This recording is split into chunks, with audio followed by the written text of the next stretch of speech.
나에게 아픔이 찾아왔습니다. 나에게 아픔이 왜 찾아오겠습니까? 하나님이 나를 지독하게 고생시키려고 그럽니까? 그게 아니고 하나님이 나에게 아픔을 주시는 것은요, 우리가 생각을 긍정적으로 해야 됩니다. 다른 사람의 아픔을 나로 통하여 막아주게 하기 위해서 나에게 아픔을 미리 준다는 겁니다. 여러분 무슨 말씀이 이해가 돼요? 내가 부부간의 관계가 안 좋아가지고 이렇게 참 이혼을 하게 됐다. 왜 이런 아픔을 나에게 주냐는 거예요. 이거는 다른 사람이 나와 같은 아픔을 가지고 있을 때 그들의 아픔을 내가 미연에 막아주도록 하기 위한 하나님이 먼저 나에게 아픔을 주셨다. 이렇게 보면 참 좋아요. 남의 아픔을 미연에 막아주기 위해서 나에게 먼저 아픔을 주셨다는 거예요.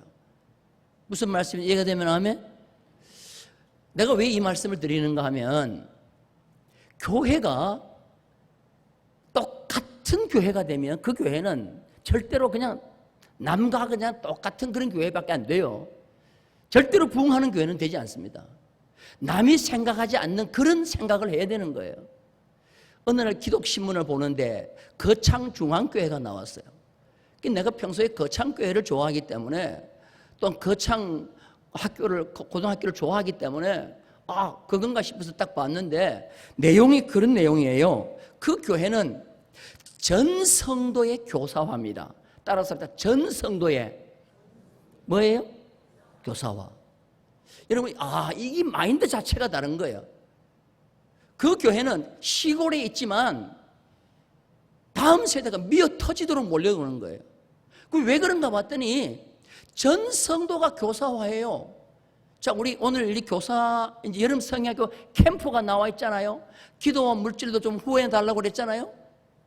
그거 그냥 유치부, 유초등부 캠프는 그 교육기관에서 알아서 할 일이다. 이렇게 생각하면 그 교회는 절대로 다음 세대의 부흥과 발전이 없어요. 나도 교사다, 이런 생각을 해야 된다는 거죠. 따라서 나도 뭐다? 교사다. 나도 교사다. 그 교회에 재영이라는 학생이 하나 있어요. 재영이가 있는데, 이 재영이가 주일날만 되면 교회 앞에 횡단보도 앞에서 교통지도를 하는 거예요. 중학생인데 교통지도를 하는 거예요. 너 왜 여기서 교통지도를 하냐 그랬더니 자기가 초등학교 때 여기서 사고가 났다는 거예요.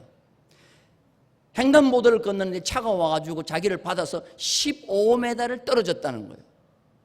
여러분, 보통 이렇게 되면은 대부분의 부모님들이 뭐라고 하는지 아세요? 너 절대로 거기 가지 마라. 절대로 거기 가지 마라.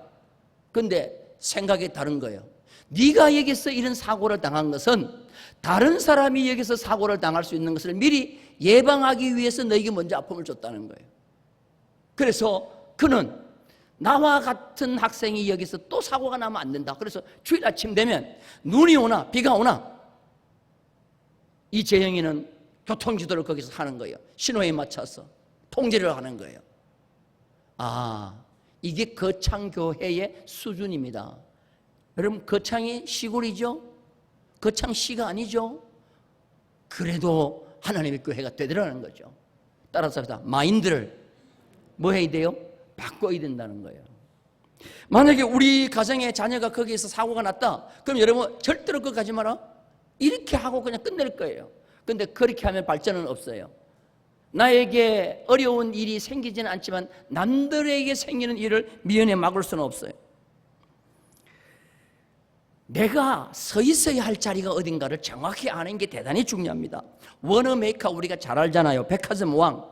주일학교 교사를 시켰는데 최신부 장관 해달라고 하니까 이 워너메이커가 뭐라고 합니까? 안 된다. 왜 안 되냐? 나는 주일날 애들을 가르쳐야 된다는 거죠. 그럼 어떻게 하면은 장관직을 할 수 있냐? 주일학교 교사하는 거 할 수 있도록 해줘야 된다. 주일날 절대로 저를 오라고 하지 마라. 드디어 워너메이커는 주일학교 교사를 하면서 어떻게 하십니까? 장관직을 하는 거죠. 자기 자리가 어디라는 것을 정확하게 안 거예요. 저는 우리 충무교회 모든 성도들 자기가 서야 할 자리를 정확하게 아는 그런 자가 되기를 주님의 이름으로 축원합니다. 신앙과 배움이라고 하는 학문은 똑같습니다. 저는 고등학교 때 교감 선생님이 연세가 많으셔요. 거의 60이 다 된 그런 꼬부랑 할아버지가 한문을 가르치셨는데 다 잊어버렸어요. 난 다 잊어버렸어요. 그분 가르치는 거 다 잊어버렸는데 하나 기억하고 있는 것이 있어요. 그게 바로 뭐냐면은 학문은 여역수행주라 부진즉퇴니라. 학문은 여역수행주니 여역수행주하여 부진즉퇴니라. 배움이라고 하는 것은 물을 거슬려 올라가는 배와 같다는 거예요. 그래서 부진, 앞으로 나가지 아니하면 즉퇴니라, 바로 퇴보하는 것과 똑같다는 거예요. 왜? 물을 거슬러 올라가기 때문에. 여러분, 신앙생활도 마찬가지예요. 신앙은 여역수행주라, 여행수행주하여 부진즉퇴니라. 아이고, 내가 1년 열심히 해서 한 1년 좀 쉬자. 여러분, 그러면 1년 쉬는 동안에 나의 영적인 상태는 제자리로 돌아가는 거예요. 10년, 20년, 30년, 40년 믿어도 그것이 경력이 되지 않은 경우가 뭐냐? 1년하고 1년 쉬고 1년하고 1년 쉬고, 그거는 1년을 수없이 반복한 거지, 그건 경력이 아니라는 거죠. 경력이라는 건 뭡니까? 점점 발전되어 나가는 거예요. 발전되어 나가는 거예요. 그런 말이 있어요. 대붕역풍비라. 대붕, 큰 새는 역풍비라, 바람을 거슬려 날아 올라간다는 거죠. 대어, 큰 물고기, 생어, 살아있는 물고기는 역수영이라, 물을 거슬려 올라간다는 거예요. 근데 아무리 급한 물이 와도 살아있는 물고기는 거슬려 올라간다는 거예요. 신앙도 마찬가지라는 거예요. 박사가 뭐가 박사입니까? 박사. 이렇게 생각해요. 우리는 박사는 많이 알면 박사다. 아니에요. 그렇게 생각하는 즉시 그 사람 박사 아니에요. 박사는 내가 모르는 것이 많다는 것을 아는 것이 박사예요. 내가 모르는 것이 많다. 몇 가지 안다고 해가지고 얘기만 하면 그냥 막 다 아는 것처럼 얘기하는 거, 그거 무식이 들통나는 거예요. 박사는요, 말이 없어요. 내가 모르는 것이 너무 많다는 것을 아는 게 박사예요. 그래서 우리 교사들은, 교회 안에서 무엇을 가르치고 하는 분들은요, 배움을 쉬면 되지 않습니다. 무엇이든지 배움을 쉬고 열정이 쉬는 한 그 성도는 이제는 서서히 퇴보하는 거예요. 우리는 줄기차게 큰 새와 살아있는 물고기처럼 바람도 거슬러 올라가고 흘러가는 물도 거슬러 올라가는 그런 우리 성도가 다 되기를 주님의 이름으로 축원합니다. 자, 여러분들, 성경은 계시예요, 아니면 비밀이에요? 뭐 그 말이 그물 같은데 여러분 잘 함정이 있으니까 대답을 하셔야 돼요. 성경은 계시입니까? 비밀입니까? 뭐요? 비밀? 이따 물고 계시는 분도 계시네. 이때는 함구가 복이다 해갖고 그냥 이따 물고 계시는데, 계시는 뭐가 계시입니까? 비밀은 뭐가 비밀입니까? 똑같은 것 같은데 틀려요. 비밀은 가르쳐주면 아는 게 비밀이에요. 가르쳐주면 아는 게 비밀이에요. 근데 계시는 뭐냐 하면은 가르쳐줘도 모르는 게 계시예요. 계시는 가르쳐줘도 뭐예요? 몰라요. 그래서 성경은 가르쳐주면 다 알면은 계시가 안 돼. 그때부터는 비밀이 될 뿐이에요. 근데 성경은 가르쳐줘도 깨닫는 사람이 있는가 하면은 못 깨닫는 사람이 있어요. 다시 말해서 성경을 가르쳐주면 세상적인 지식이 많은 사람이 잘 깨달을 것 같죠? 그 사람들 더 못 깨달아요. 왜? 성경은 비밀이 아니고 뭐기 때문에? 계시기 때문에. 그런데 학교도 제대로 못 나온 사람인데도 성경 진리를 가르쳐주면 깨달아져요. 왜? 비밀이 아니고 뭐기 때문에? 계시기 때문에. 그래서 성경은 제가 맨 처음에도 말씀드렸죠.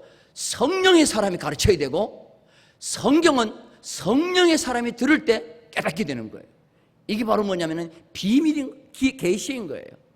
그래서 우리는 성경이 계시라는 걸 알고, 하나님이 몸된 교회 교사들은 비록 갓난 아이들에게 유치부 아이들 3살, 4살 되는 아이들에게 성경을 가르치더라도 이거는 계시를 가르치는 거기 때문에 내가 어떤 마음을 가지고 해야 되냐?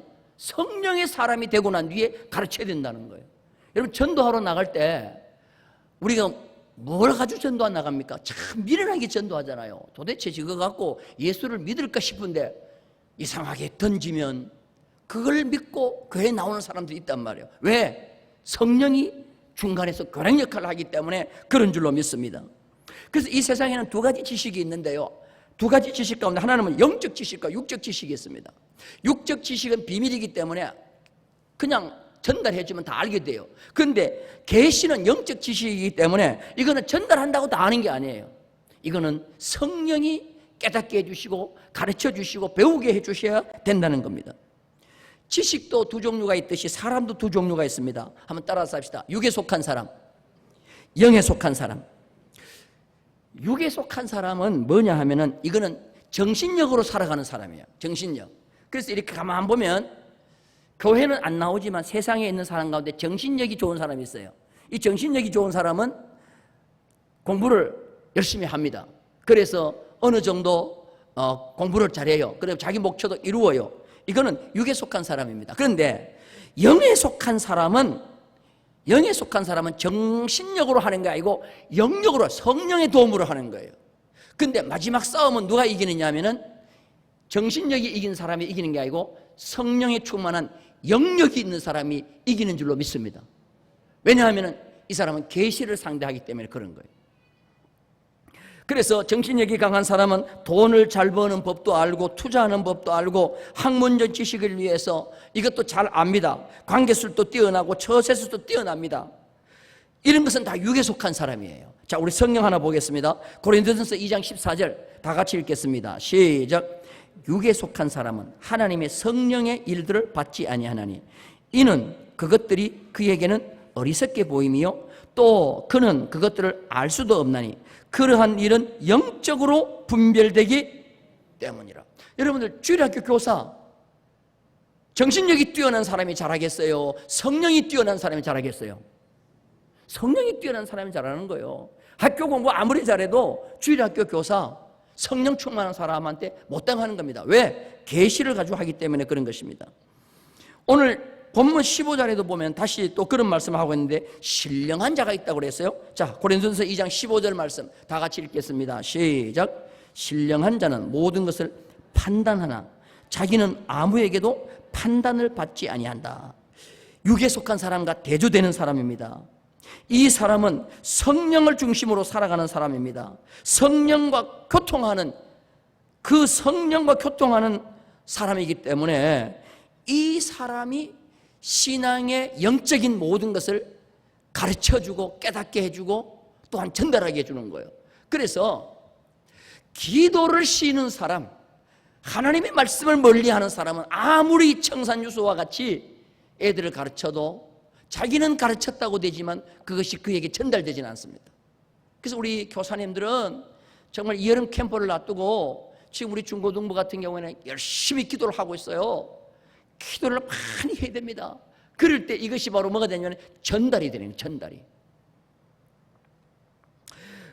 자, 12절 말씀도 우리가 한번 볼까요? 다 같이 한번 보겠습니다. 시작. 우리가 세상의 영을 받지 아니하고 오직 하나님으로부터 온 영을 받았으니 이는 우리로 하여금 하나님께서 우리에게 은혜로 주신 것들을 알게 하려 하심이라. 신령한 자는 그 영이 깨어있기 때문에 성령께 민감한 반응을 해서 사람을 잘 전달해 준다는 거예요. 성령의 인도를 받으며 성령의 가르침을 따라 하나님을 배우고 하나님을 전달할 때 거기에서 역사가 일어나는 거예요. 그래서 항상 우리는 하나님의 몸된 구역장, 구역권찰, 그 다음에 교사, 성가대도 마찬가지예요. 세상적인 지혜, 지식 중요합니다. 정신력 중요합니다. 근데 그것 갖고 안 돼요. 성령의 사람이 된다는 거예요. 다윗이 세계적인 시인입니다.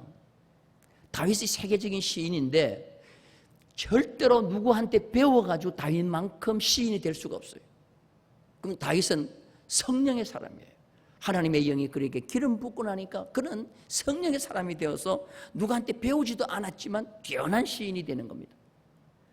칼빈은, 우리 장로교회 창시자 칼빈은 그런 얘기를 했어요. 그리스도인들은 모두가 다 배움의 영을 받았다. 내가 그리스도인이 딱 되는 순간에 모두가 다 배움의 영을 받았다고 했어요. 배움의 영. 이 배움의 영이 영어로 teachable spirit. teachable spirit. 가르치는 영도 있고 배움의 영도 있는 이 영을 받았다고 했어요. 그래서 예수의 영, 성령의 영은요, 딱 내게 들어오면 남을 잘 가르쳐 주기도 해요. 이 성령의 사람이기 때문에. 그리고 누가 가르치면 잘 받기도 해요. 받기도 하는 거예요. 나는 오늘 이 자리에 앉아있는 우리 모두가 다 성령의 가르침을 받는 가르침, 배움의 영이 충만한 우리 모든 성도가 되기를 주님의 이름으로 축원합니다. 그래서 아무리 가르쳐줘도요, 깨닫지 못하는 사람은 성령의 사람이 아니기 때문에 그래요. 그런데 성령의 사람은 힌트만 줬는데도 깨닫는 거예요. 막 깨닫는 거예요. 그리고 한마디의 하나님의 말씀이 나를 움직이기 시작하는데 조그마한 세미한 음성에도 역사가 벌어지는 거예요. 저는 윤동주의 시 죽는 날까지 하늘을 우러러 한 점의 부끄러움이 없기를, 그리고 마지막 곡이에 잎새에 이는 바람에도 나는 괴로워했다 그랬어요. 여러분, 잎새에 이는 바람이 뭐예요? 태풍이에요? 잎을 살랑살랑 흔드는 그 작은 바람에도 나는 괴로워했다. 참 그 영성이 뛰어난 분이에요. 이게 바로 세미한 하나님의 음성에도 귀를 기울이고 거기서 놀라운 하나님의 비밀을 찾아내는 거예요. 이게 바로 성령의 사람이라는 거예요. 예수님께서 이제 제자들을 다 남겨놓고 승천하십니다. 여러분, 3년 반 가르쳐 놓고 난 뒤에 예수님이 가버리는 거예요. 여러분, 아무리 교육이 예수님이 잘 가르친다고 그랬지만 3년 반 가르쳐 놓고 예수님이 가버리면 그 제자들 엉망이 됩니다. 우리가 초등학교 6년, 중학교 4년, 고등학교 3년, 대학 4년, 이거 16년을 배워도 다 못 배우는데 예수님 딱 3년만 가르쳤어요. 그리고 떠나는데 예수님은 마음 놓고 떠납니다. 왜 예수님 떠났겠어요? 가르치는 보혜사 성령을 내가 보내주겠다 했기 때문에 그런 거예요. 자, 영적인 것을 가르쳐 주시는 분이 계시는데 그분이 곧바로 누구냐면은 성령이 영적인 것을 가르쳐 주시는 거예요. 자, 우리 성경 봅니다. 고린도서 2장 13절 우리 다 같이 한번 읽겠습니다. 13절 시작. 오직 성령께서 가르치시는 것으로 하니 영적인 일은 영적인 것으로 분별하느니라. 또 요한복음 14장 26절을 봅니다. 시작. 보혜사 곧 아버지께서 내 이름으로 보내실 성령 그가 너희에게 모든 것을 가르치고 내가 너희에게 말한 모든 것을 뭐 하리라? 생각나게 하리라. 예수님이 그 제자들 남겨놓고 무식한 고기 잡던 제자들 남겨놓고 확 떠나는 이유가 뭐냐? 예수님보다 더 좋은 보혜사 성령이 오시는데 보혜사 성령의 주된 목적이 뭐냐? 사역이 뭐냐? 뭐예요? 가르치는 일을 하는 겁니다. 그런데 이 성령이 누구에 대해서 잘 가르쳐 주느냐 하면은 예수 그리스도에 대해서 잘 가르쳐 줍니다. 예수님을 제일 잘 가르쳐 주는 분이 누구냐면은 보혜사 성령이에요. 마태복음 16장에 보면은 예수님께서 가이사라 빌립보에서 제자들에게 물어요. 세상 사람이 나를 누구를 하느냐? 그러니까 뭐 더러는 선지자, 더러는 엘리야, 뭐 더러는 모세. 그럼 너희는 나를 누구라 하느냐? 이렇게 베드로가 뭐라고 대답해요? 주는 그리스도시요 살아계신 하나님의 아들이다. 그러니까 예수님께서 바요나 시몬아 네가 복이 있다 하고 난 뒤에 이는 혈육이 너를 가르쳐준 게 아니고 하늘의 아버지가 너를 가르쳐줬다 그랬죠. 그 하늘의 아버지가 뭐냐? 성령이 역사하는 일이라는 거예요. 성령이 내게 역사하니까 예수를 제일 잘 아는 거예요. 그러니까 영적 분위기가 조성되어 있지 아니한 곳에는 아무리 하나님의 말씀을 전하고 예수의 복음을 전해도 안 된다는 거예요. 그래서 우리가 부흥회를 할 때도 기도하면서 영적 분위기를 만들어야 되고 성경학교를 할 때도 그냥 뭐 떠들썩하게 하는 게 아니에요. 기도하면서 영적 분위기를 맞출 때 보혜사 성령이 나를 대신해서 가르쳐 주는 거예요. 그러니까 거기서 애들이 불을 받고 변화되어 가지고 목회자가 나오고 선교사가 나오는 줄로 믿습니다. 할렐루야. 할렐루야. 내가 이래 가끔가다 큰 소리를 치는 것은 눈을 뜨라고 하는 소리입니다. 그래서 보혜사 성령은 하나님의 깊은 것까지 통달한다 그래서 통달한다. 나는 이 말씀을 많이 썼거든요. 많이 통달이 나는 무조건 다 알아맞추는 건 줄 알았는데 내가 이번에 헬라어를 또 원문을 찾아봤어요. 저는 참 이 원문을 찾아보기 너무 좋아해요. 그 통달을 찾아보니까 통달이 뭐냐면은 감추인 것을 찾아낸다 하는 말이에요. 감추인 것을 뭐 한다? 찾아낸다. 너무너무 좋아요. 여러분 성경이 66권이 있잖아요. 성경 66권이 있는데 거기에 이 비밀이 감추어진 것을 성령은 찾아내는 거예요. 찾아내는 거예요. 나 손하면 이렇게 봐요. 손하면 이렇게 봐요. 나 손 찾아내고 찾아내고. 우리 잘 찾아낼 줄 모르는 우리 아줌마들은요, 냉장고 깊숙한 곳에 마신 거 넣어놨다가요 1년 내내 못 찾아내가지고 나중에 끄집어내면 뭐가 됐어요? 쓰레기통으로 버려야 돼.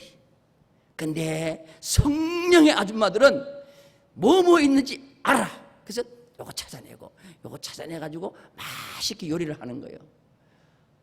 지금 저 뒤에 이렇게 아멘 동의하시는 분이 계시는데, 그래서 하나님 앞에 기도했어요. 하나님, 저에게 다시 한 번 더 통달의 영을 주옵소서. 그래서 목사님들이 쉽게 찾지 못하는 비밀을 나는 더 깊이 찾아내갖고, 그러면서 내가 생각해 봤어요. 뭐를 제일 찾을까 봤더니요, 여러분들, 마약을 밀수하기 위해서 숨기고 해가지고 이제 이 이미그레이션 통과하잖아요. 검역소 통과할 때 아무리 깊이 있는 것도 찾아내는 것이 있어요. 뭐가 찾아내죠? 뭐가 찾아내요? 걔는 사람의 이 후각보다도 300배인가 3000배인가가 뛰어나다는 거예요. 대부분 가서 찾아내는 거예요. 그래서 내가 그랬어요. 하나님, 나에게 영적 후각을 주셔서 진돗개보다도 더 뛰어난 영적 후각을 가지고 하나님의 말씀에 깊고 깊은 것을 찾아내어 비밀을 성도들에게 가르쳐 주옵소서. 기도가 나오더라고. 따라서 성령은 하나님의 깊은 것까지 뭐 한다고요? 찾아낸다. 이렇게 가르치니까 여기서 변화가 일어나는 거예요. 변화가. 제가 지난주에 부흥했던 그 인천교회요, 예배 목숨을 걸라는 설교를 했는데 여기서 한 성도가 아주 이렇게 성공도 하고 부자도 하고 먹을만 하고 살만한데 주일 예배만 드리면 딱 수도하는 분이 계시는데 완전히 예배에 목숨을 걸라는데 케어를 당하셔가지고 구역장님한테 전화해서 구역 예배 빠진 거를 내가 이처럼 후회한 적이 없다고 하면서 자기 집에 먼저 구역 예배를 드리는데 이번에 처음 시작하니까 목사님까지 오셔서 예배를 드리겠다고, 그리고 모든 예배에 내가 솔선수범하겠다고. 여러분, 부흥회를 하면요, 한 사람이 깨져도요 역사가 일어나는 거예요. 할렐루야. 그래서 이 성령이 역사하는 캠프가 돼야 되고, 성령이 역사하는 부흥회가 돼야 되고, 성령이 역사하는 여러분 여름 성경학교가 돼야 될 줄로 믿습니다. 연례적으로 반복되는 것이 아니라 기도를 하시기 바라겠어요. 지금부터 우리 교사님들은 계속 앉으나서나 기도하세요. 기도하셔가지고 하나님, 이번에 역사가 일어나게 해주옵소서. 그런데 하나님은 이렇게 좋은 성령을 우리에게 주셨는데 이거 다 뒤에 놓고 자기 조금 아는 육적 지식 갖고 교회 와서도 가르치려고 하니까 안 되죠. 이 아볼로 같은 사람들만 있으니까 안 되는 거예요. 그래서 성령이 내게, 보혜사 성령이 내게 있을 때 그 영을 통하여 가르쳐 주는 거예요. 예수님이 3년 반 가르치고 그 제자들을 남겨놓고 간 이유가 뭐냐? 이 보혜사 성령이 오기 때문에 열흘 뒤에 오순절 날에 이 보혜사 성령이 임했잖아요. 그러니까 그 성령이 가르쳐 주니까 그 제자들이 나가가지고 얼마나 위대하게 복음을 전합니까? 여러분, 성령을 활용하는 자가 되기를 주님의 이름으로 축원합니다. 어떤 참 공부를 잘하는 학생이 있었어요. 그래서 선교사님이 너무 착하고 공부를 잘해서 유학을 보내줬어요. 근데 옛날에는 유학을 가는데 비행기가 없으니까 배를 타고 가야 돼요. 그래서 태평양을 건너 미국까지 가는 비행기 뱃사까지 다 끊어갖고 이제 표를 주고 유학을 보냈어요. 근데 여러분, 배가 얼마나 한 달 이 정도 가잖아요. 한 7일쯤 됐는데 이 유학생이 빼 말라가지고 그냥 막 죽어가는 거예요. 그래서 왜 그렇게 얼굴이 형편없냐 그랬더니 돈이 없어가지고 밥을 못 사 먹어가지고 이렇게 빼 말라 굶고 있다고. 그러니까 물었대요. 배표는 있냐 그러니까 배표는 있다고 그래. 그 배표를 보여주는데 보니까 그 배표에 뭐까지 다 들어가 있어요? 그렇죠. 하루에 3끼씩 먹는 식사값 다 들어가 있는데 그걸 모르는 거예요. 여러분, 예수 그리스도를 믿고 성령이 내게 오면, 나보다도 더 잘 가르치는 보혜사 성령이 내게 오면 그가 하나님이 우리에게 말씀한 걸 다 생각나게 하고 하나님의 깊은 것까지 다 찾아내어 가르치는 역사를 해 주실 줄로 믿습니다. 그걸 이용하라는 거예요. 그걸 이용하라는 거예요. 우리 교사님들 무슨 말씀인지 이해가 되면 아면요, 교육장도 마찬가지라는 거예요. 한 사람의 성령 충만한 교사가 학교 전체를 바꾼 그런 스토리가 있습니다. 하이머라고 하는 교사예요. 미국에서 가장 존경받는 교사가 하이머라는 교사입니다. 가필드 고등학교에 교사로 부임을 했습니다. 근데 그 학교는, 가필드라는 고등학교는요, 고등학생들이 다 깽단에 있어요. 그래서 점심 먹으러 하면 애들이 다 없어서 다 도망가 버렸어. 그래서 하루는 이 하이머가 도망가는 학생 하나를 잡았다가 얻어 터졌어. 그 얼굴이 흩어져서 피투성이가 됐어. 이게 도저히 이 학교에서 감당할 수가 없어요. 그래서 이 하이머는 하나님을 뵙기도 하고, 하나님, 내가 비록 세상 교사지만 나에게 성령 주셔서 이 학생들을 잘 가르치게 해달라고. 어느 날 교장 선생님이 선생님들 다 모아놓고 큰일 났습니다. 우리 학교가 문을 닫아야 됩니다.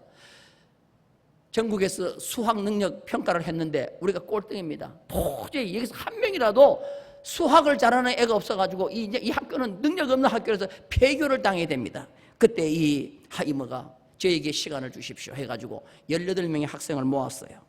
그리고 그 학생들하고 공부를 하기 시작합니다. 국어단도 못 외우는 애들인데 열심히 국어단을 가르쳐주고 나중에는 미적분까지 가르쳐줬어요. 그리고 이제 다 전국적으로 고등학교 수학 시험을 쳤습니다. 시험을 쳤는데 전국에서 2% 안에 들어가는 그 최우수 수학학생에 이 18명이 다 들어가게 된 거예요. 할렐루야. 그러니까 채점위원들이 인정을 안 해주는 거예요. 얘들은 분명히 부정행위를 해서 18명이 합격됐기 때문에 인정할 수 없다고 불합격 처리한 거예요. 그때 하이머가 교수가 그 교육위원회 가가지고 다시 재시험을 치게 해달라고 했어요. 다시 재시험을 치게 해달라. 그랬더니 기다리라 그러더니 컨닝 못하게 하려고 내일 재시험을 친다고 오늘 저녁에 통보한 거예요. 그러니까 진짜 오리지널 실력을 한번 보겠다는 거죠.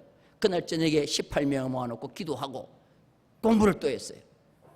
그 이튿날 시험을 쳤는데 역시 어렵게 나왔어요. 역시 18년 전에 다 통과됐어요. 이거는 미국에 있었던 유명한 학교를 살린 하이머라는 교사의 어떻게 보면은 놀라운 기적 같은 사실을 소개한 거예요. 한 교사가 전체 학교를 바꿔버렸어요. 저희 교도 마찬가지예요. 한 성령에 충만한 교사가 있다고 하면 우리 다음 세대를 바꿀 수 있는 교육부서가 될 줄로 믿습니다. 저는 오늘 선교 헌신 예배지만 우리 정말 캠프를 앞두고 다음 주부터 시작되는데 우리 이런 교사들이 많이 나옴으로 말미암아 보혜사 성령에 충만한 교사가 보혜사 충만한 학생들을 가르쳐 여기서 다음 세대 가운데 훌륭한 영적인 교사들과 지도자들이 많이 배출되는 그런 역사가 있기를 주님의 이름으로 축원합니다.